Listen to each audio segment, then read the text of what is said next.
한국 축구계가 큰 위기를 맞고 있습니다. 2002년 월드컵 4강 신화를 이끌었던 주역 선수들이 서로 갈등하고 비난하는 상황에 이르렀습니다. 이 모든 사태의 근원에는 대한축구협회와 홍명보 감독의 욕심이 자리잡고 있습니다. 홍명보는 한국 축구의 레전드이자 가장 존경받는 선배였습니다. 그러나 이번 대표팀 감독 선임 과정으로 인해 2002년 월드컵을 함께 경험한 동료 선수들은 물론 후배들에게도 존경심을 잃게 되었습니다. 홍명보와 가까운 축구계 인사의 말에 따르면 홍명보는 2014년 월드컵 때의 불명예스러운 사태를 만회하고 싶어 했다고 합니다. 다시 한번 한국 대표팀을 이끌어 성공시키고 명예를 회복한 뒤 한국 축구의 레전드로 남고 싶다는 것이었습니다. 차기 축구 대표팀 감독으로 내정된 홍명보는 이게 내 축구 인생의 마지막 도전이 될 수도 있다고 말했습니다. 10년 전 브라질 월드컵이 인생에서 가장 어려운 시기였고 하마평에 오르는 것조차 괴로울 정도로 끔찍했지만 내 자신을 버리고 싶었다. 긴 밤을 잠들지 못하면서 생각했던 건 이제 과거의 저는 없다는 겁니다. 이제는 대한민국 축구밖에 없습니다. 라고 밝혔습니다. 이 인터뷰를 통해 홍명보가 아직도 10년 전 실패를 곱씹고 있다는 것을 알 수 있었습니다. 그 불명예에서 벗어나기 위한 홍명보의 선택도 나름 이해가 가지만 팬들의 입장에서 보면 이번 선택은 최악의 결과를 맞이할 수 있습니다. 이는 단순히 감독으로서의 실패로 끝나는 것이 아니라 향후 모든 팬들에게 버림받고 한국 축구계에서 이름조차 거론되지 않을 수 있는 역사상 최악의 인물이 될 수도 있는 위험한 도전입니다. 이 모든 사태의 근원에는 대한축구협회의 졸속 행정이 있습니다. 현재 축구협회는 엄청난 비난을 받고 있으며 모든 비난의 화살이 축구협회를 향하고 있습니다. 그러나 홍명보 역시 축협 못지않게 팬들을 실망시켰기에 함께 비난을 받고 있는 상황입니다. 현재 축구계에 종사하고 있는 인물들은 하나같이 이번 사태에 대해 조심스러운 발언을 내놓고 있습니다. 축협의 눈치를 보며 앞으로 한국 축구계에서 불이익을 받을 수 있다는 우려 때문입니다. 그럼에도 불구하고 일부 인사들은 팬들을 위해 목소리를 높이고 있습니다. 특히 박주호는 전력강화위원을 사퇴하면서 자신의 유튜브를 통해 공개적으로 축구협회를 비난했습니다. 박주호는 유럽에서 다양한 경험을 쌓은 해외파 선수로 풍부한 지식과 노하우를 기대받아 대한축구협회의 요청으로 행정가로 활약하게 되었습니다. 그러나 놀랍게도 축협은 박주호를 사실상 투명인간 취급하며 5개월 내내 모든 건의안을 무시한 채 독단적인 행동을 했다고 합니다. 심지어 박주호가 너무 젊다는 이유로 전력강화위원회 내에서 젊은 위원이라는 호칭마저 있었다고 합니다. 박주호는 자신들의 사리 사욕만 채우려는 축협에 크게 실망하였고 결국 이번 홍명보 선임 과정에서 쌓였던 불만이 터져 자리를 내던지고 나온 것입니다. 그러나 축협은 아나무인적인 태도로 오히려 박주호를 내부 고발자이자 배신자로 낙인 찍고 있는 상황이며 심지어 명예훼손으로 고소까지 언급하며 으름장을 놓는 뻔뻔한 태도를 보이고 있습니다. 그러나 축구협회의 편을 들어주는 사람들은 이제 국내에 아무도 없습니다. 심지어 협회 내부에 연줄이 있는 인물들까지 이들의 행동을 비난하고 나섰습니다. 박문성 해설위원은 고소를 언급하는 축협의 태도에 대해 박주호의 법적 대응 꼭 하시라. 그러면 더 많은 진실이 나올 텐데 그럴 깡도 없을 거다. 제발 해달라. 절대 못할 거라고 본다. 며 분노한 모습을 보이기도 했습니다. 2002년 월드컵을 경험했던 이천수 또한 이번 홍명보 선임을 거부했습니다. 이천수는 솔직히 백날 얘기하면 뭐하냐. 얘기해도 바뀌지 않는다. 그동안 욕먹으며 시스템이 잘못됐다고 말해도 믿지를 않았다. 내가 임시체제가 위험하다고 몇 번이나 시그널을 줬다고 했습니다. 그는 그때부터 돌아가는 느낌이 외국인 감독의 시스템은 하나도 없다고 인지했다. 국내 감독이 결국 올 것 같았다. 지금 축구가 장난이냐? 라고 말했습니다. 또한 이영표 해설위원은 최근 언론과의 인터뷰에서 나를 포함해 우리 축구인들의 한계를 보는 것 같다. 나와 같은 축구인들은 말 그대로 행정직에서 사라져야 한다. 며 거침없이 말했습니다. 이영표의 이 발언은 사실상 그동안 과거의 명성덕택에 축구계에서 중요한 자리를 차지하고 있는 자신을 포함한 한국 축구의 레전드 전체를 저격한 것이나 마찬가지였습니다. 2002년 월드컵에서 4강 신화를 이끈 선수들은 국내 팬 그 누구도 부정할 수 없는 최고의 황금 세대였습니다. 그러나 그들이 행정가 혹은 감독으로서 보여주는 행적들은 실망스러운 경우가 많아 최근 팬들의 객관적인 시각으로 재평가가 이루어지고 있습니다. 국가대표로 활약했던 이청용 선수는 TV 출연에서 하는 것 없이 비난만 일삼는 전 레전드 선배들을 겨냥하기도 했습니다. 당시 벤투 감독은 성적 부진으로 비난 여론에 직면해 있었고 김명지, 송종국, 이천수 등 전 국가대표 레전드 선수들은 벤투의 선수 기용을 꼬집기도 했습니다. 이청용은 월드컵이라는 무대는 그 선수들뿐만 아니라 한국 국민 모두가 같이 힘을 보태줘야 한다. 힘이 되는 말 한마디가 선수들에게는 큰 도움이 된다. 며 특정 선수를 왜 기용하지 않느냐고 하는 건 멈춰주는 게 좋을 것 같다.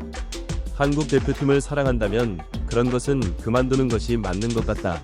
그런 지적들이 대표팀에게 도움이 된다고는 생각하지 않는다. 고 말했습니다. 이처럼 최근 국내에서도 2002년 멤버들의 행적에 대해 이래저래 말들이 많았는데 최근 홍명보 사태로 인해 그동안 찬란하게 빛났던 2002년 월드컵 세대들의 이미지에 더 큰 먹칠을 하고 있는 상황입니다. 하지만 물론 이번 사건에 대해 발벗고 나서 목소리를 높이고 있는 것도 2002년 당시의 멤버들이기에 이 사건의 중심에 있는 것이 그 당시 팀의 주장이었던 홍명보라는 점은 참으로 씁쓸한 부분입니다. 적어도 홍명보는 울산 현대에서만큼은 성공적인 감독 생활을 보냈고 울산의 레전드였습니다. 그러나 이제는 그 울산 팬들에게마저 런명보라는 멸칭으로 조롱당하고 비판받고 있습니다. 사실 감독직 제안이 들어왔을 때 그 기회를 마다하기도 참으로 힘든 일일 것입니다. 문제가 있는 것은 형편없는 감독 선임 과정을 보여준 축협이고 그들이 가장 많이 비판받아야 합니다. 그러나 홍명보의 문제는 얼마 전까지만 해도 국가대표팀에 관심이 없는 것처럼 말했고 최근 홍명보를 바라보고 울산으로 이적해온 선수들도 있는데 시즌 중에 그들을 배신하고 뒤통수를 친 채 한국 대표팀 자리로 떠나버렸다는 것입니다.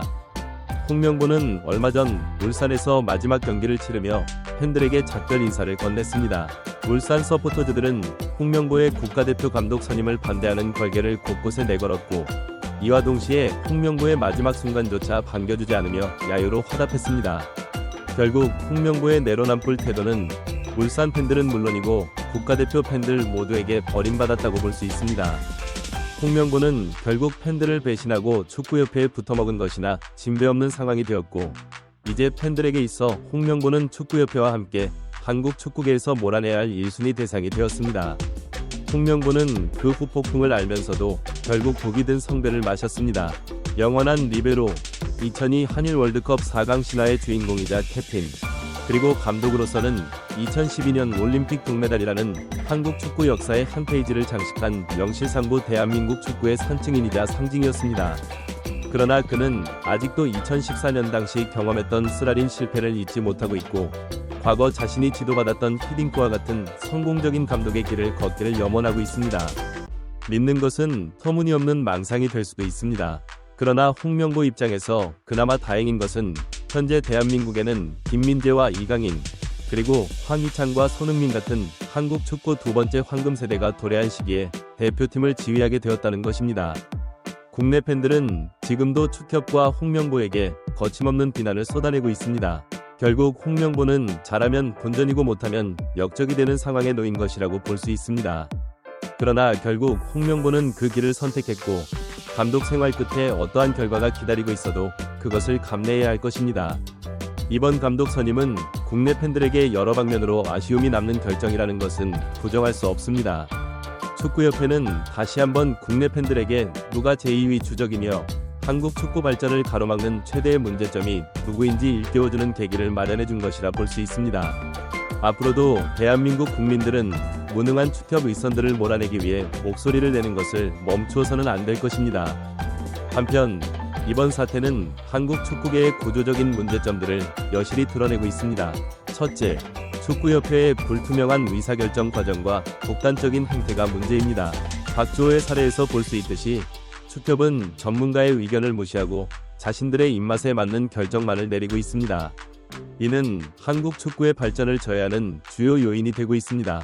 둘째, 과거의 영광에 안주하는 레전드들의 태도 역시 문제입니다. 2002년 월드컵의 성공을 이끈 선수들이 현재 한국 축구계에서 중요한 위치를 차지하고 있지만 그들의 행정 능력이나 지도력은 의문의 여지가 있습니다. 이영표의 발언처럼 축구인들이 자신들의 한계를 인식하고 필요하다면 물러나는 용기도 필요할 것입니다. 셋째, 팬들과 소통하는 능력의 부재입니다. 홍명보의 경우 울산 현대에서의 성공에도 불구하고 대표팀 감독 선임 과정에서 보여준 태도로 인해 팬들의 신뢰를 잃었습니다.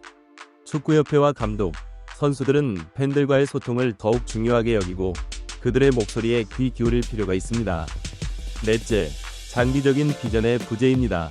축구협회는 당장의 성과에만 집중하여 임시방편적인 결정을 내리고 있습니다. 이는 한국 축구의 지속적인 발전을 저해하는 요인이 됩니다. 장기적인 관점에서 한국 축구의 발전 방향을 설정하고 이에 맞는 지도자를 선임하는 것이 필요합니다. 다섯째, 축구계 내부의 갈등과 분열입니다. 2002년 월드컵 멤버들 사이의 갈등, 레전드 선수들과 현역 선수들 간의 의견 차이 등은 한국 축구의 발전을 저해하는 요인이 되고 있습니다. 이를 해결하기 위해서는 서로를 존중하고 건설적인 비판을 할 수 있는 문화가 형성되어야 합니다. 이러한 문제점들을 해결하기 위해서는 축구협회의 전면적인 개혁이 필요합니다.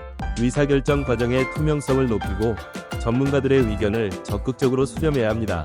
또한 과거의 영광에 안주하지 않고 현재와 미래를 위한 새로운 비전을 수립해야 합니다. 동시에 팬들과의 소통을 강화해야 합니다. 팬들의 목소리에 귀 기울이고 그들의 의견을 정책에 반영하는 노력이 필요합니다. 이를 통해 한국 축구에 대한 팬들의 신뢰를 회복하고 더 나은 미래를 향해 나아갈 수 있을 것입니다. 한국 축구의 발전을 위해서는 모든 구성원들의 노력이 필요합니다. 축구협회, 감독, 선수, 팬들이 서로 존중하고 협력하는 문화를 만들어 나가야 합니다. 이번 홍명보 감독 선임 사태를 계기로 한국 축구계가 진정한 변화와 발전의 길로 나아가기를 기대해봅니다. 결론적으로 이번 사태는 한국 축구의 현주소를 여실히 보여주는 사건이었습니다. 과거의 영광에 안주하지 않고 현재의 문제점을 직시하며 미래를 위한 새로운 비전을 수립해야 할 때입니다. 팬들의 신뢰를 회복하고 투명하고 공정한 시스템을 구축하며 장기적인 관점에서 한국 축구의 발전을 도모해야 합니다. 이를 통해 한국 축구가 세계 무대에서 더욱 빛나는 미래를 만들어 나갈 수 있기를 희망합니다.